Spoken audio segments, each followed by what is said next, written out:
রাষ্ট্রপতি রাষ্ট্রের সর্বোচ্চ সাংবিধানিক পদ। সরকারের সব নির্বাহী ব্যবস্থা রাষ্ট্রপতির নামে নেওয়া হলেও রাষ্ট্রপতির স্বাধীন ক্ষমতা খুবই সীমিত। বিদ্যমান সংবিধান অনুযায়ী প্রধানমন্ত্রী ও প্রধান বিচারপতি নিয়োগ ছাড়া রাষ্ট্রপতিকে অন্য যে কোনো কাজ করতে হয় প্রধানমন্ত্রীর পরামর্শ অনুযায়ী। জুলাই সনদ বাস্তবায়িত হলে রাষ্ট্রপতির ক্ষমতা কিছুটা বাড়ত। রাষ্ট্রের বিভিন্ন অঙ্গের মধ্যে ক্ষমতার ভারসাম্য আনতে প্রধানমন্ত্রীর একচ্ছত্র ক্ষমতা কমানো এবং কিছু ক্ষেত্রে রাষ্ট্রপতির ক্ষমতা বাড়ানো সহ বেশ কিছু সংস্কার প্রস্তাব ছিল জুলাই সনদে। তবে নির্বাচিত সরকার দায়িত্ব গ্রহণের 6 মাসেও সেই সনদ বাস্তবায়িত হয়নি, ফলে রাষ্ট্রপতির ক্ষমতাও বাড়েনি।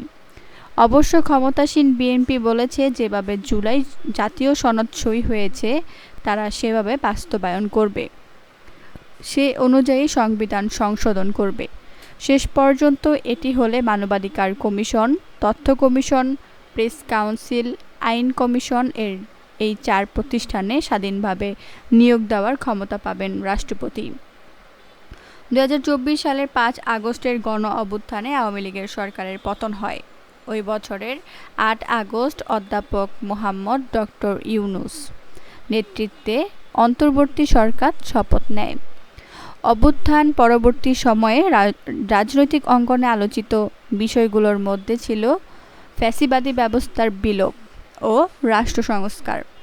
বিভিন্ন ক্ষেত্রে সংস্কার আনার লক্ষ্যে প্রস্তাব তৈরি করতে 2024 সালের অক্টোবরে 6টি সংস্কার কমিশন গঠন করেছিল অন্তর্বর্তী সরকার। পরে কমিশনগুলোর প্রস্তাবগুলো নিয়ে রাজনৈতিক ঐকমত্য তৈরি করতে গঠন করা হয় জাতীয় ঐকমত্য কমিশন। রাজনৈতিক দলগুলোর সঙ্গে দীর্ঘ আলোচনা শেষে তৈরি করা হয় জুলাই জাতীয় সনদ।